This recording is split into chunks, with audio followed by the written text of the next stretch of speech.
Ada 11 elemen penting kalau ketika kita akan menulis sebuah novel yang bertemakan pemilu, atau ketika kita mungkin sebagai pembaca membaca novel yang bertemakan pemilu tuh bisa melihat ya aspek-aspek apa saja yang bisa kita jadikan fokus utama ataupun perhatian utama kita ketika membaca sebuah novel yang bertemakan pemilu ataupun novel yang bertemakan politik secara umum gitu ya. Yang pertama adalah latar belakang politik. Ya, kita harus itu adalah juga elemen yang sangat penting ya, baik itu bagaimana struktur pemerintahan, kemudian partai politik, dan juga bagaimana dinamika kekuasaan yang ada di dalam kisah novel tersebut gitu. Itu yang pertama ya, latar belakang politik. Kemudian yang kedua, elemen yang kedua adalah karakter utama ya. Jadi artinya tokoh utama dari novel tersebut, novel yang bertemakan pemilu tersebut itu siapa gitu. Apakah kita melihat dari sisi kandidat yang sedang bersaing, ataukah mungkin aktivis-aktivis politik yang ada di sekitar ataupun juga di luar kelompok ataupun tim sukses dari kandidat tersebut, atau mungkin warga biasa saja ya, kita ya sebagai kita adalah rakyat, kita adalah warga, itu juga bisa menjadi tokoh utama dari novel yang bertemakan pemilu. Itu tergantung si penulisnya mau mengarahkan novelnya itu ke arah mana gitu. Jadi itu yang kedua, karakter utama.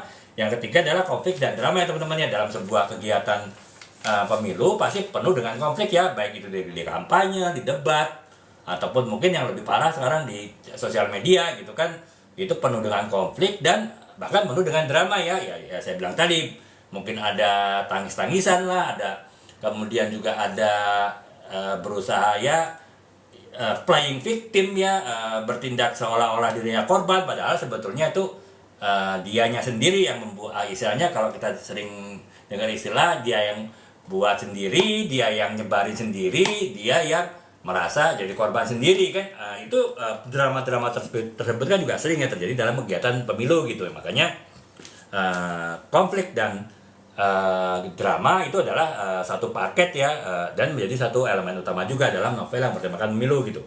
Kemudian yang berikutnya, yang keempat, adalah partisipasi masyarakat ya, tentu ya, karena dalam sebuah proses pemilu adalah proses politik yang sangat melibatkan partisipasi masyarakat gitu. Yang kelima adalah peristiwa kampanye ya teman-teman. Jadi dalam sebuah kegiatan pemilu pasti ada kampanye ya. Nah, makanya kegiatan apapun terkait dengan kampanye, baik itu peristiwa kegiatan kampanyenya sendiri, apakah itu debat, kandidat, ataupun juga strategi politiknya, itu juga bisa menjadi elemen utama juga ya dari sebuah novel yang bertemakan pemilu gitu. Nah, yang keenam adalah isu-isu sosial ya, di mana isu-isu tersebut juga sering dipergunakan oleh suatu kandidat untuk menonjolkan dirinya ataupun justru menjatuhkan lawan politiknya ya, apakah itu isu korupsi, isu kesejahteraan, isu HAM, dan lain-lain. Itu adalah isu-isu yang sering dipergunakan dalam sebuah novel yang bertemakan politik gitu. Kemudian yang selanjutnya, yang ketujuh, adalah dinamika keluarga dan hubungan pribadi ya teman-teman, di mana ketika dalam suatu kegiatan pemilu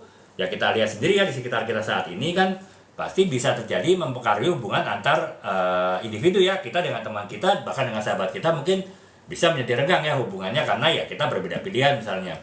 Ataupun juga bahkan dalam sebuah dinamika kehidupan keluarga ya, dalam satu keluarga mungkin si suami memilih calon A, si istri memilih calon B, itu mungkin bisa menjadi bumbu-bumbu ya, baik bumbu-bumbu yang kecil ataupun bumbu besar dalam kehidupan rumah tangga mereka ya, hanya karena sebuah kontestasi politik ya, sebuah pemilu gitu. Itu yang ketujuh. Kemudian yang delapan adalah reaksi terhadap hasil pemilihan ya. Ya tadi teman-teman kan, pemilu itu bisa menghasilkan kebahagiaan bagi yang menang gitu kan, sementara bagi yang kalah itu menjadi tidak bahagia, bahkan mungkin muncul isu kecurangan lah. Bahkan sebelum pemilu pun, kalau di kita pun sudah muncul isu kecurangan, ketakutan kecurangan. Itu kan sebetulnya adalah reaksi ya, bahkan reaksi sebelum pemilihan terjadi. Nah, sebelum pemilihan terjadi saja di sini itu bisa terjadi berbagai reaksi, apalagi nanti setelah pemilihan ada hasilnya, itu ya tentu reaksinya akan lebih besar lagi ya. Jadi itu reaksi terhadap hasil